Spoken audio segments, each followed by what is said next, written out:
The boat arrived in Broughton 30 minutes after the train had left. We were late because of a small problem with the machinery, so that lost half hour meant I had to stay the night in Broughton.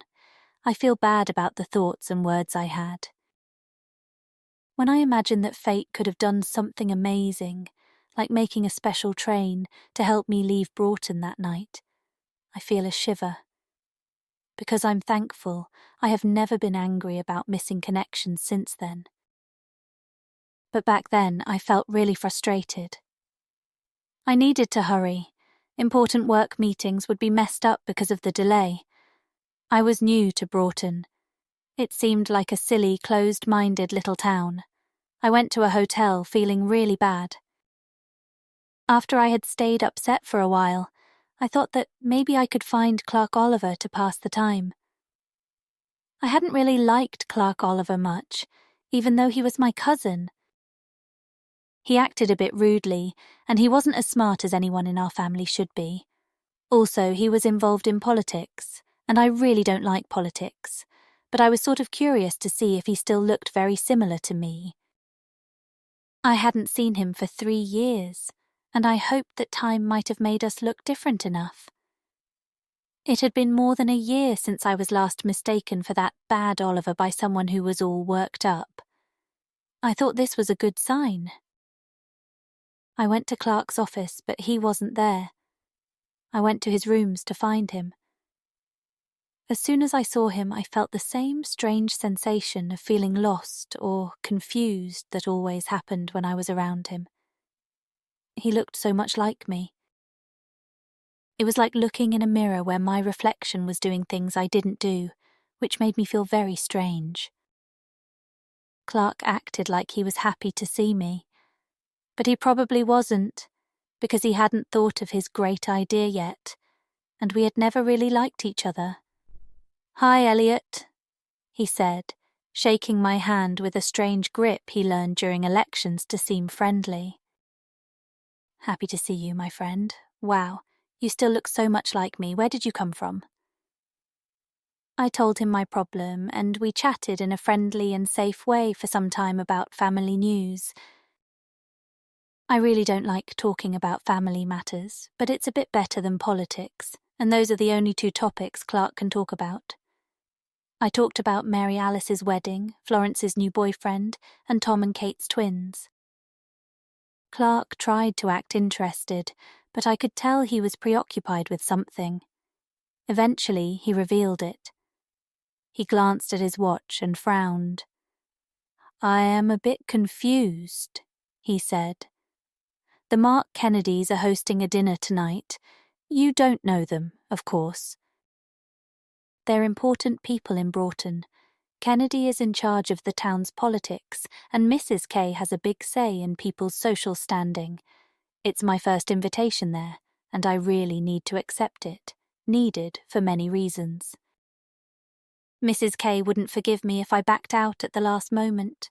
Not that I'm very important to her personally, at least not yet, but it would create an empty spot. Mrs. K would ignore me from then on, and as she has influence over Kennedy, I can't afford to upset her. Plus, there's a girl who will be there. I've met her once. I want to see her again. She's truly beautiful, no doubt about it. A bit proud, though, as they come, but I think I caught her attention. It was at the Harveys' dance last week. She was the most attractive woman there, and she didn't take her eyes off me. I've hinted to Mrs. Kennedy that I want to sit with her at dinner. If I don't go, I'll miss out on everything. "Well, why can't you go?" I asked, a bit annoyed.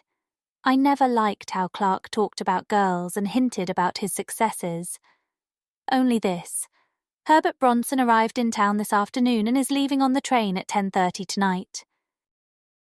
He's told me to meet him at his hotel this evening and discuss a mining deal I've been working on. I really have to go. It's my only opportunity to catch Bronson.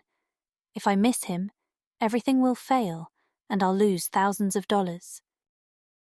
"Well, you're in a bit of a tough spot," I said, understanding the situation from an outsider's perspective.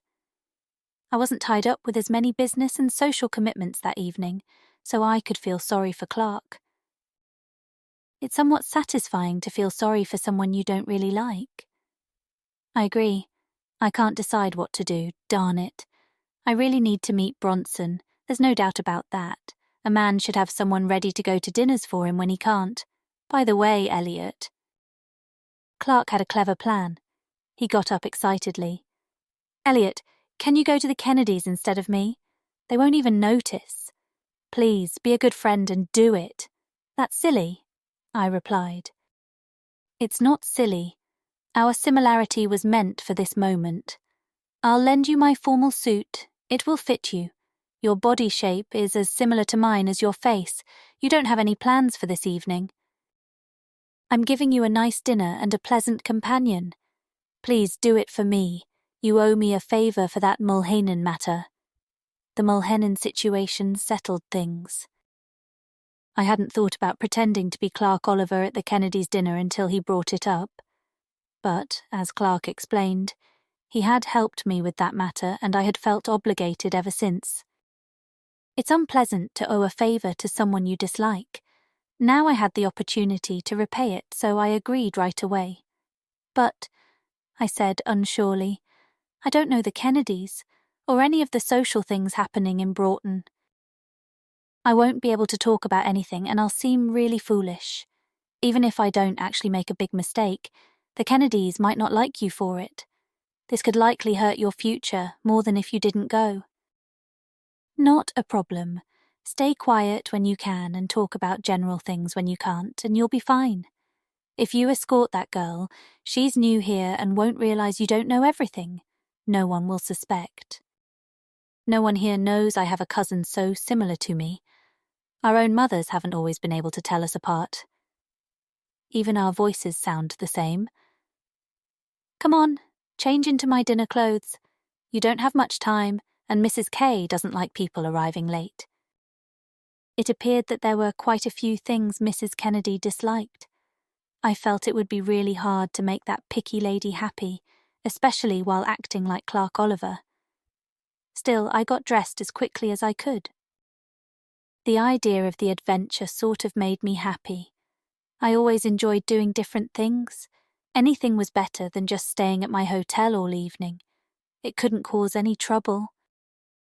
I owed Clark Oliver a favour, and I would help Mrs. Kennedy by not leaving an empty seat. It was clear that I looked very much like Clark when I put on his clothes. I even felt a bit annoyed at how well they fit. You'll be fine, said Clark. Just remember you're a conservative tonight, and don't let your strong, liberal opinion show, or you might ruin my reputation with Mark forever. He doesn't discuss politics at his dinners, so you shouldn't have a problem there. Mrs. Kennedy really likes beer mugs. Her collection is thought to be very impressive.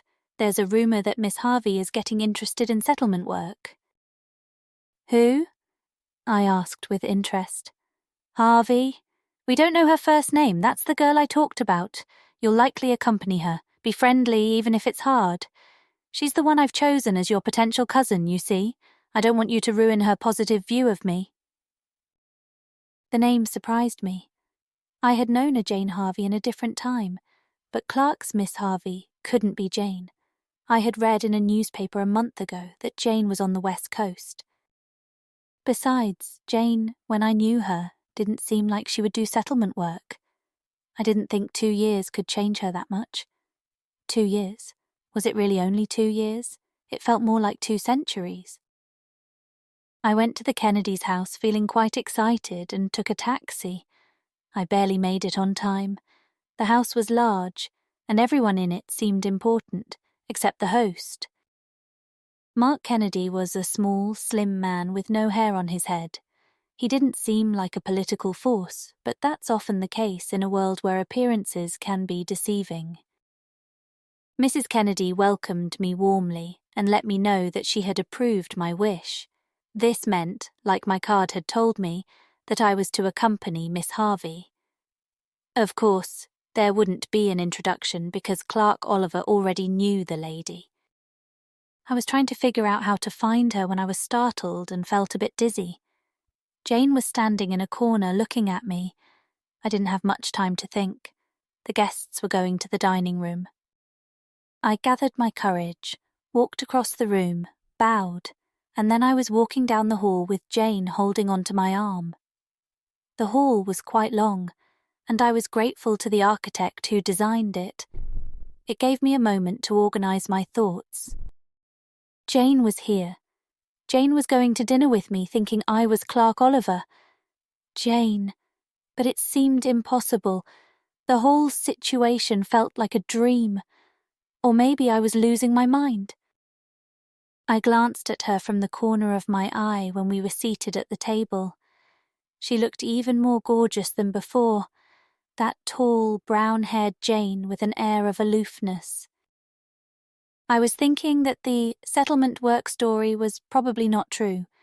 Usually when a beautiful woman does settlement work, it makes her look older or sad. From what I could see, Jane had neither of those things. Once upon a time, I was engaged to Jane. I was foolishly in love with her back then, and even more foolishly thought she loved me too. The problem was that even though I had stopped believing the latter part, the former feeling remained. I couldn't stop loving Jane. During those 2 years, I secretly hoped that I might run into her when she was in a good mood and fix things. I couldn't approach her or write to her because she had firmly told me not to, and Jane had an annoying habit, especially in a woman, of meaning what she said. But I had hoped that fate would help me, and this was how my prayers were answered. I was having dinner next to Jane, who thought I was Clark Oliver. What should I do? Should I tell her the truth and explain my situation while we're sitting next to each other? That wouldn't be good. Someone might hear us. Plus, it wouldn't help if Jane found out I was at the house pretending to be someone else. She would definitely not like that.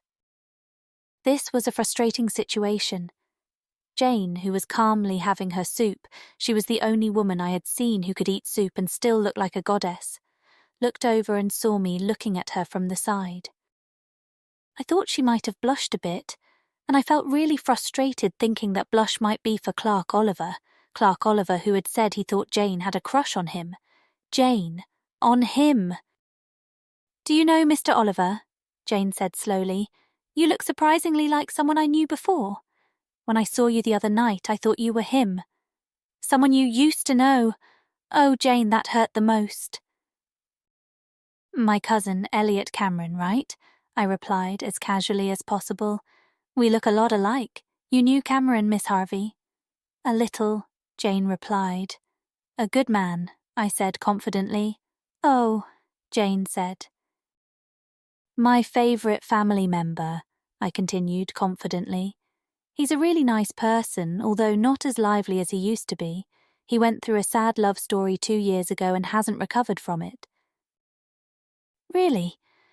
Jane said in a chilly tone, crumbling a piece of bread in her fingers. Her face didn't show any emotion and her voice was the same, but I had heard her make fun of anxious people who did things like that while eating. "I'm afraid Elliot's life has been ruined," I said, sighing. "It's so sad." "Did he tell you about it?" Jane asked, sounding a bit dismissive. "Well, sort of. He said some things that let me figure out the rest." "He never mentioned the lady's name. She was really pretty, I heard, and very unkind. Oh, she treated him very poorly." "Did he also tell you that?" Jane asked. "Not him. He won't believe anything bad about her, but a guy can make his own judgments, you know." "What happened between them?" Jane asked. She smiled at a woman on the other side of the table, as if she was just making small talk, but then she continued breaking her bread. "Just a big argument, I think. Elliot never explained much. I guess the lady was flirting with someone else." "Flirting means different things to different people," Jane said lazily. "What one person might see as just being friendly, another might think is flirting. Maybe your friend, or is it your cousin, is one of those men who get unreasonably jealous over small things and try to control things even when they shouldn't. A confident woman would probably not put up with that." Sure, Elliot felt jealous, I confessed. But you see, Miss Harvey, they say jealousy shows how much a man cares. If he went too far, I'm sure he regrets it a lot. Does he still have feelings for her? Jane asked, eating with determination, even though her plate didn't seem to get any emptier. As for me, I wasn't really eating, I was just picking at my food. He loves her so much, I said passionately. There has never been and will never be another woman for Elliot Cameron. Why doesn't he just go and tell her? Jane asked, seeming a bit uninterested in the topic. He's too scared to. She told him never to see her again. She said she hated him and would always hate him. She sounds like a very strong-willed young lady, Jane remarked. I'd like to hear anyone say that to Elliot, I said. He thinks she's perfect. I feel bad for Elliot. His life is ruined. Do you know, Jane said slowly, like she's searching her memory for something she half remembers. I think I know the girl you're talking about. Really? I replied. Yes, she's a friend of mine. She never mentioned his name, but when I think about it, I believe it might have been your cousin.